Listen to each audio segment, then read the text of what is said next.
warahmatullahi wabarakatuh. Selamat datang lagi di channel YouTube saya, Iwan Sandi Partners. Oke ya, hari ini saya berada di Taman Dayu, tempat golf. Ini suasana di sekitarnya. Oke, di sini juga ada kafenya ya. Namanya lupa saya namanya apa. Tapi ada tempat buat nongkrongnya, buat teman-teman yang kaula muda bisa nongkrong di sini. Tempatnya juga enak, dingin, santai ya. Nah, juga di sini nggak ada minimal order juga, jadi lebih enak buat yang kita minim budget. Nah, oke, selain kita bisa nongkrong di sini, kita bisa main golf. Nah, itu. Tapi sistemnya di sini bukan hold ya.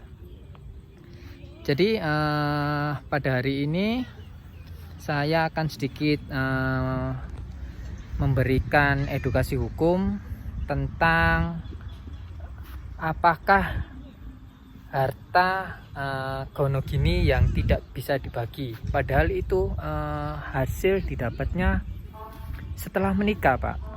Tapi itu dengan jadi ini ada pertanyaan gini ya, Pak, saya ini kan mengajukan gugatan cerai. Nah, tapi saya mengajukan gonogini juga, tapi tidak diterima oleh majelis hakim karena harta yang saya miliki itu masih dalam kredit.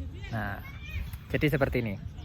Mungkin bisa sedikit saya jelaskan dan sedikit saya informasikan juga, karena saya kebetulan ya beberapa bulan yang lalu itu menangani kasus yang sama seperti itu, dan hasilnya juga sama. Jadi gini, tidak semua harta yang diperoleh dari pernikahan itu menjadi harta gonogini yang bisa dibagi. Nah, ini harus garis bawahi.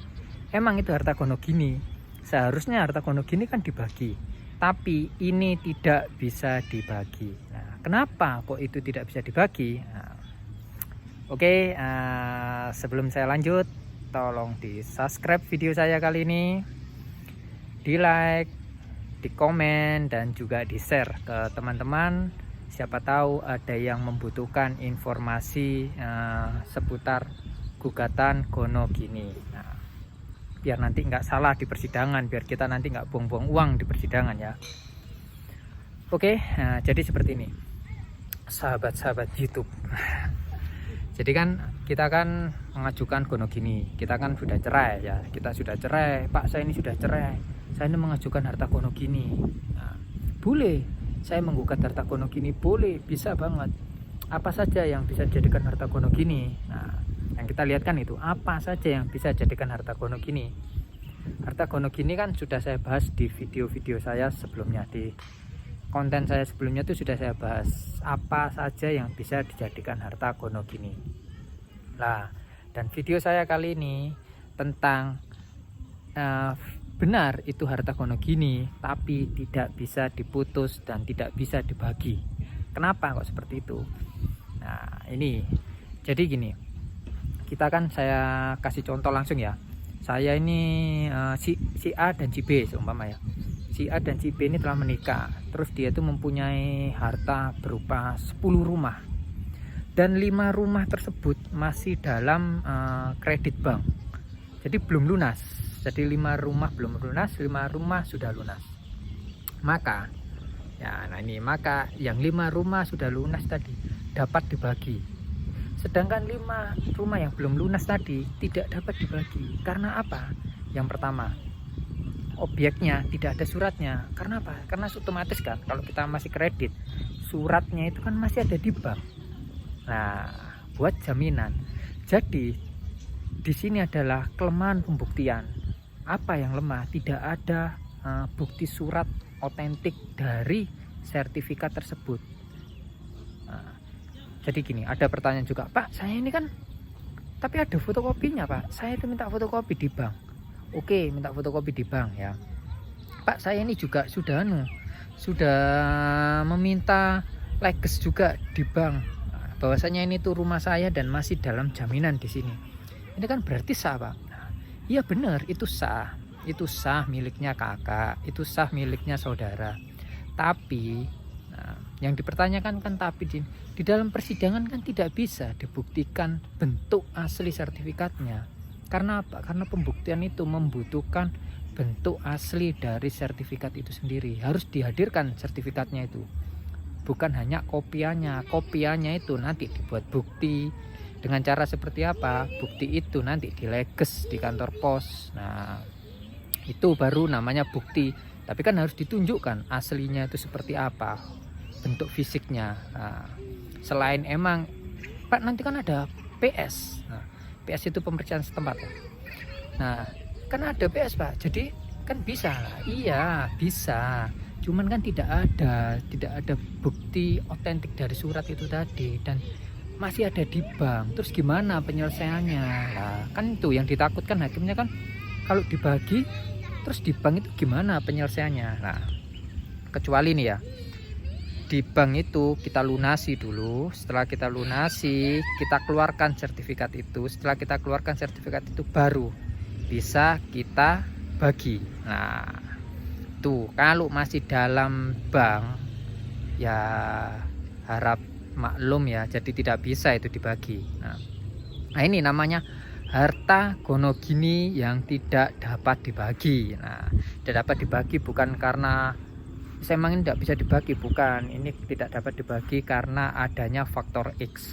Apa itu faktor X? Yaitu tadi faktor X-nya adalah ketidakadanya bukti otentik itu tadi. Maka pihak pengadilan akan gimana ya, akan mengambil jalan tengah.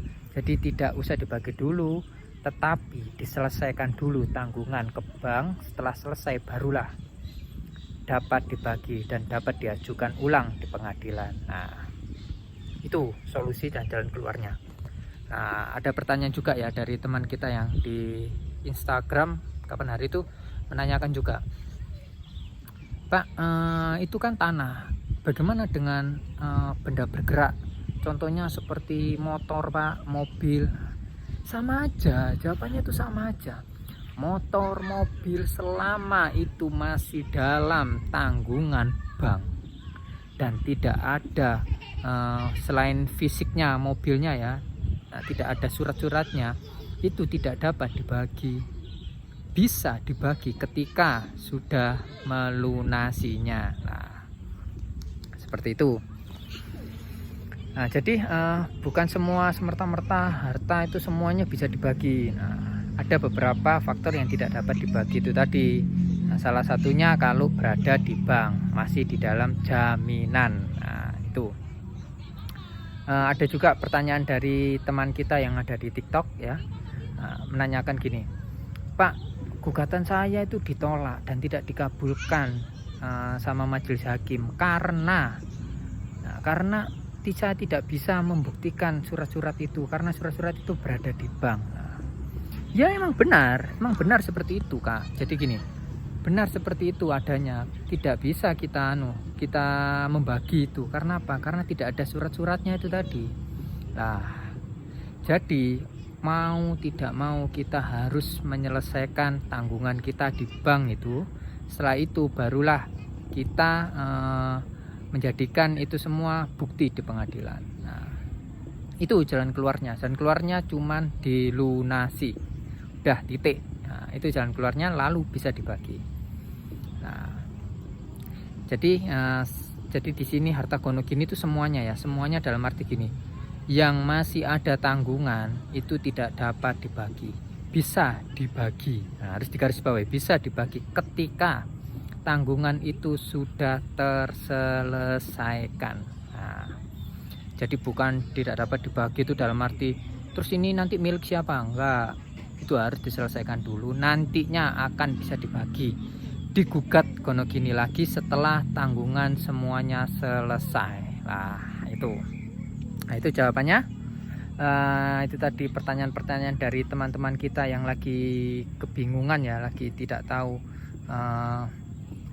bagaimana ini persoalan ini, Pak, nantinya. Itu oke, untuk teman-teman yang lain kalau mau request konten yang mau saya buat, bisa langsung saja di komen di YouTube saya ini, atau bisa kita saling chat lewat TikTok. Nah, saya juga ada TikTok, namanya Iwan Sandi Pangarso 4. Nah, itu di situ saya juga banyak membuat konten-konten, membuat video-video tentang perceraian juga. Nah, nanti bisa disantroni langsung di TikTok saya, bisa di follow, nanti bisa di komen juga, bisa di share ke teman-teman yang membutuhkan. Nah, dan bisa konsultasi langsung dengan saya, gratis kok. Konsultasi tidak dipungut biaya sepeser pun ya.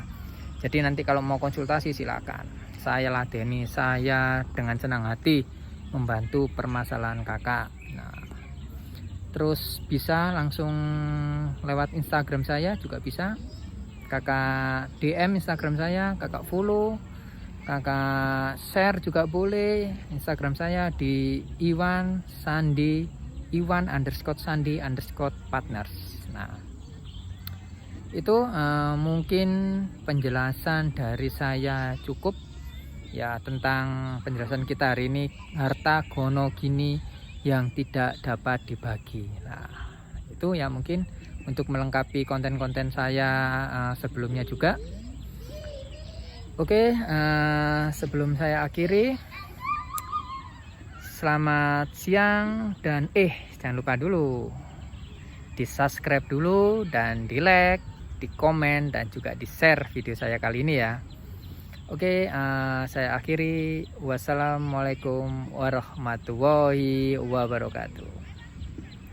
Oh ya, ini yang mau singgah di sini silakan ya. Tempatnya bagus di sini.